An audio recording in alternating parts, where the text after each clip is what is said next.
You're live, and we're live, ladies and gentlemen. Yeah. Welcome. Good morning, good evening, good afternoon, what time, whatever it greets you at. It's Tuesday, April 24th, where I am in the PM. But I wanted to do something here. I just had a feeling, man. I want to talk a little bit, get in your minds and talk some facts and stats. I'm trying to do this right, man. It's campfire time, baby. Gather around, everybody. Gather around. It's campfire time. All right, there we go. I think that's about right. I think that's about right. I don't want to scare you too much. Woo! So, preparedness, man. So let's talk about it. True story. Once upon a time, a long, long time ago, 1859 to be exact, a great CME came and hit the earth. What is a CME? I'm glad you asked. It stands for coronal mass ejection.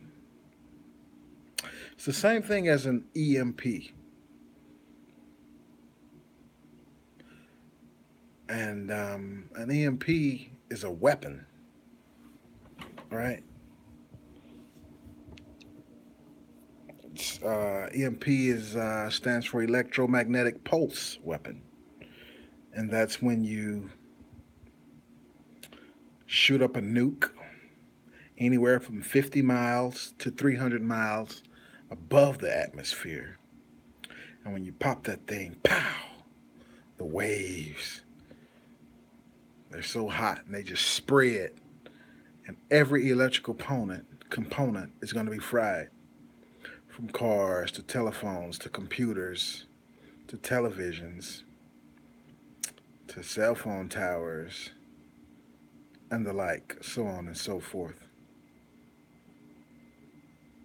So in 1859, there was not an EMP, but there was a CME, which is basically that same radiation, that same wave from the sun. And it was so hot, it fried the telegraph lines.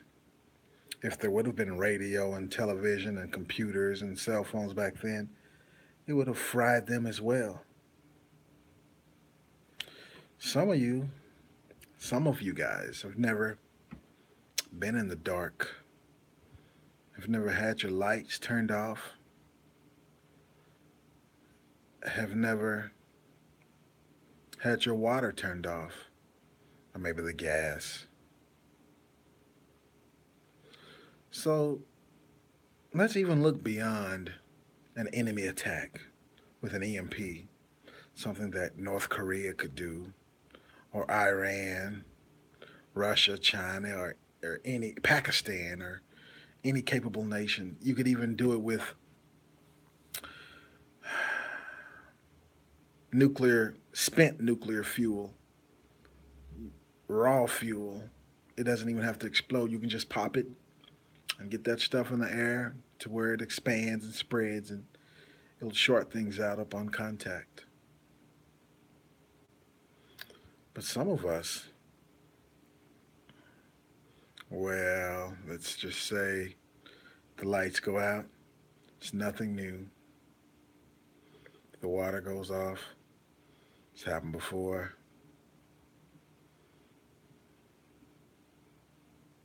I remember times when this became a regular occurrence for me, some of my friends and family in the Dallas area, the Oak Cliff area, the Keystone Polk area of Dallas. We lived in some apartments called Briarcliff.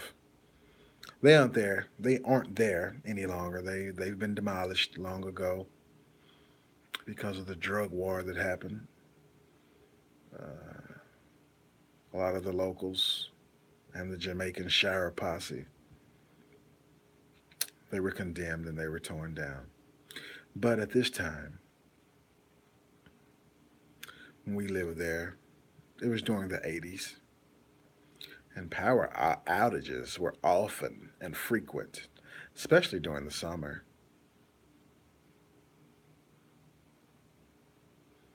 I remember the block. At that time, breakdancing was in. So even if the lights went out, if the power went out, someone had a big jam box on their shoulders, with the big D batteries or C batteries. Some so big, they had the smaller ones, and some got so big to like they were like almost 18 inches high off the shoulder, 24 inches with big speakers. Some of the speakers got as big as like 10-inch woofers, subwoofers, and you kept fresh batteries. So if the lights go out, it meant block party.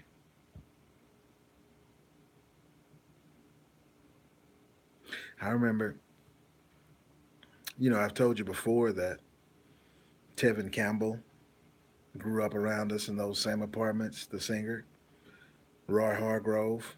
Those are two notable people that you might recognize their names when I said them. You should. You can Google these guys.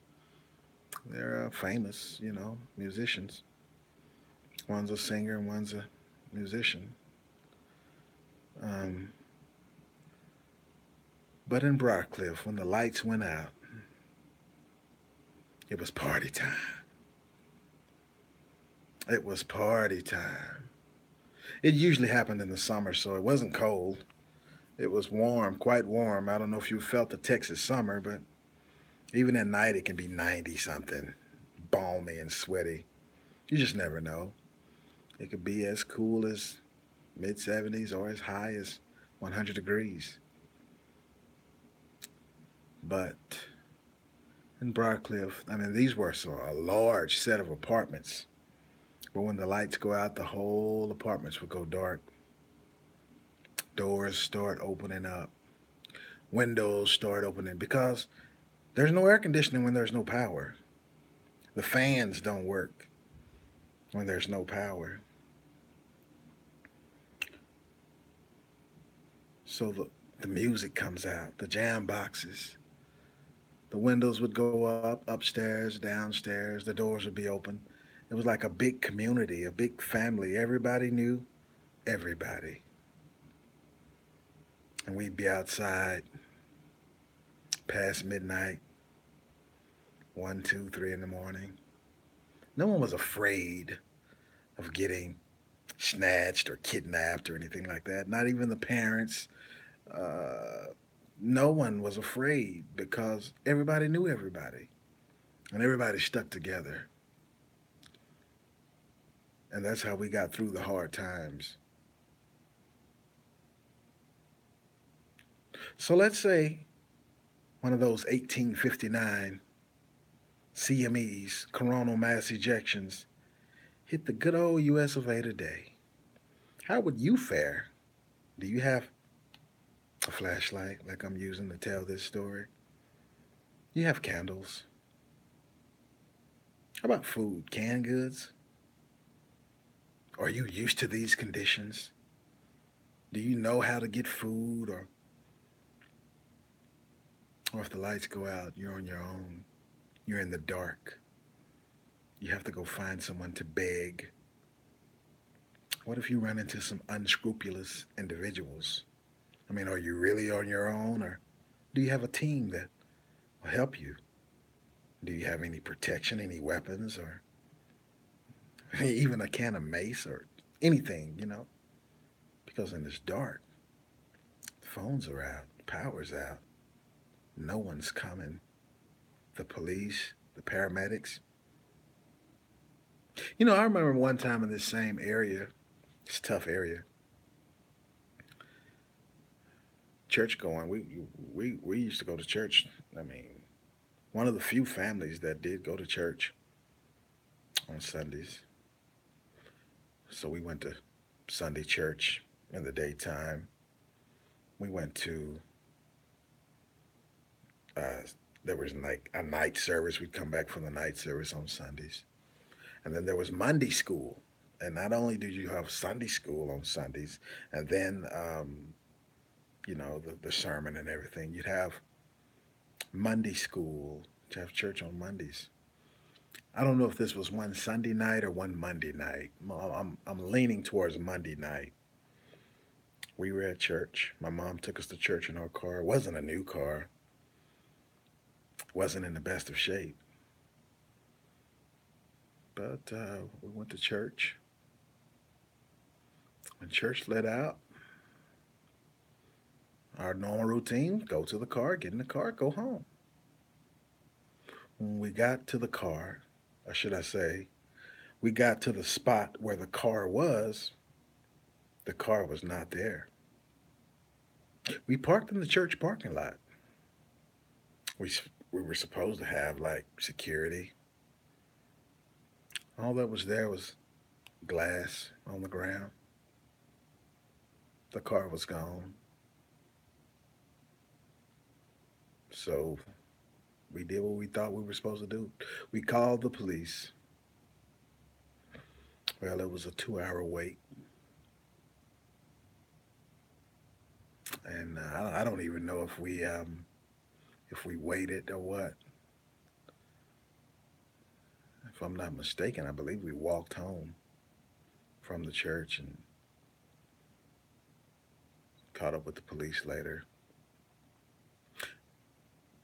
And I have to say this part is funny because, like I said, it was my mom's car. And mom has a habit of not filling the tank all the way up. So it took the police 2 hours to get there. And about another 2 or 3 hours later, they found the car not far from where it was stolen. And it was out of gas. That's funny. But yeah, they stole the car from church. Cops, it was like they were never going to come. 2 hours. We walked. I believe we walked, if I'm not mistaken. I believe we walked home. But they found the car. And besides the busted window, and believe the steering column was broken, there's no other damage. They ran out of gas. And apparently they didn't have any money to put any in. So they must have stole another vehicle to do more riding. And believe it or not, those were the good days. Those were the good times. Yeah, they were rough times. But having that support structure, that infrastructure, with so many people going through the same things and everybody helping everybody. So you pretty much knew everyone's situation.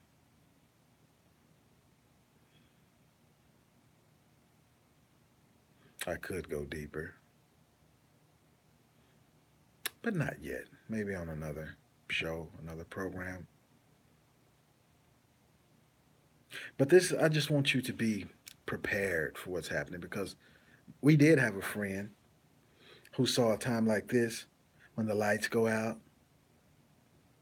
I mean, I could turn the lights on right now, but that'll ruin the whole campfire thing, right? So we did have a friend who saw times like this as an opportunity. I guess you can say he was the OG of all the younger guys there. He was older than everyone else. He was actually from South Dallas. He wasn't from Oak Cliff, but his cousin was from Oak Cliff, and that's who he stayed with. And everybody knew everybody. So he was a little older than us, and we hanged around. Everybody hung around each other. So like when the lights go out, and it was quite frequent, especially in the summertime. If the grocery stores were still open, he saw that as a great opportunity. There was Skaggs Alpha Beta, which had changed to what did they change their store to? It split up. Skaggs Alpha Beta was like two stores that had merged or something. It had been there forever, but they finally broke up. I want to say, what was the name of it? Food Line or well something. It went from Skaggs to another name. And then across the street over there you had Malone's Cost Plus. And then if you go up the street, there was a 7-Eleven and Mott's and Emmy Moses and stuff like that. Well, like I said, when the lights went out, where our buddy, he was harmless to us. He wouldn't harm us. But in the dark, he was dangerous to others. He'd go in the store and get a big box. You know, like you're moving and you're packing, you need a big box.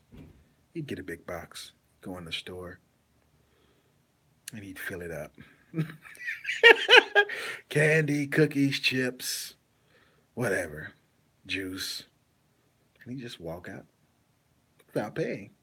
I don't think he ever had the money to pay anyway. And usually no one tried to stop him.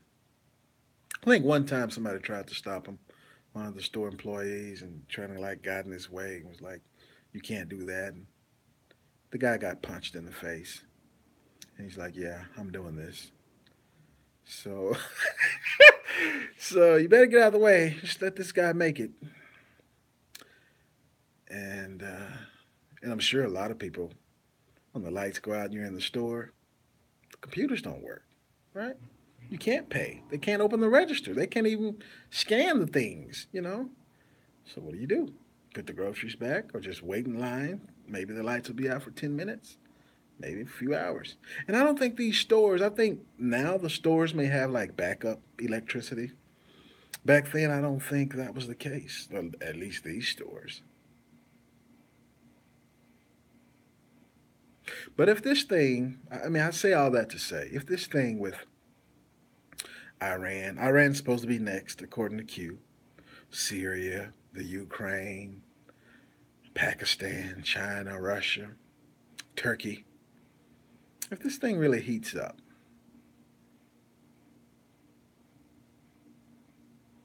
because Russia, when it was the Soviet Union, was supposed to have 50 to 200 suitcase nukes. Now that's enough power you can pop it and create an EMP and take the lights out over the whole country. Now, if this thing heats up in one of those countries that I named, tries to do an EMP, how would our military respond? I mean, do they have a backup system? I mean, cell phones and all that stuff, walkie talkies. How do you know that stuff won't be fried? I mean, all of our technology is missile guided satellites and stuff like that. I mean, it's satellite guided missiles. I'm sorry, I said it in reverse. How do we know that stuff will work? Have you noticed that we do have military components now that have Chinese made parts that they can turn off or they can hack in and take control of? So, how will we fare? Or if the sunspots, that's what caused the 1859 CME that fried the telegraph lines. What if the sunspots got too hot or too cold or did something and did a solar flare, just like an EMP, fried everything? What would you do? So that means you'd only have maybe 12 hours of sun a day. Because we don't know how long it'll take before they can fix it. Just think, most of all electronics would be out. Diagnostic equipment would be out. The machines you would need, drills and computer technology, everything you'd need to fix this problem would not be working.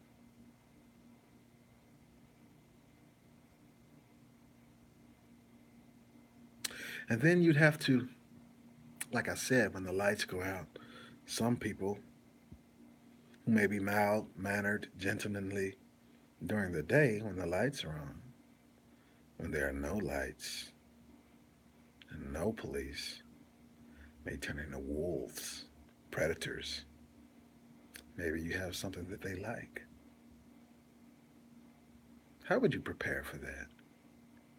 These are things you have to be thinking about because, oh, I'm pretty sure the stock market is not looking too well. It's looking shaky, quite bad. And I'm getting an eerie feeling that this year is the year it's going down and the dollar is going with it.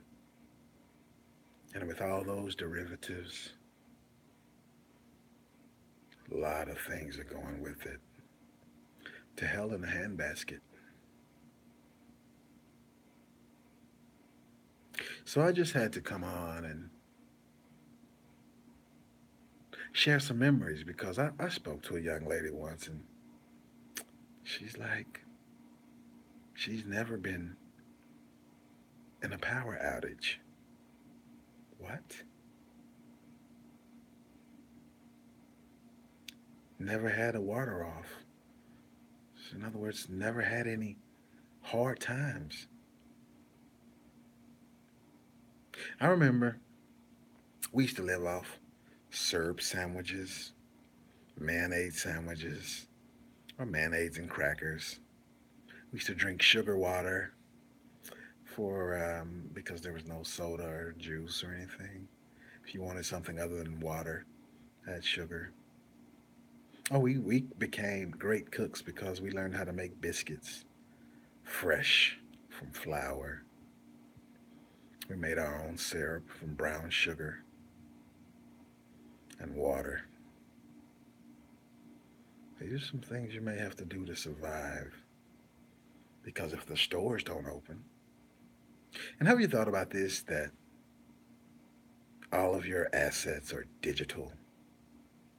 If you can't get on the internet, do you have access to your cryptocurrency? Or do you have access to your bank account? Can you pay bills? Can you withdraw any money? If a CME or an EMP just happened to hit?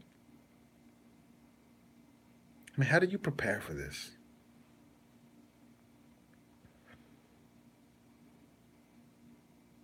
Well, if you haven't learned about that yet, you need to. Always be ready.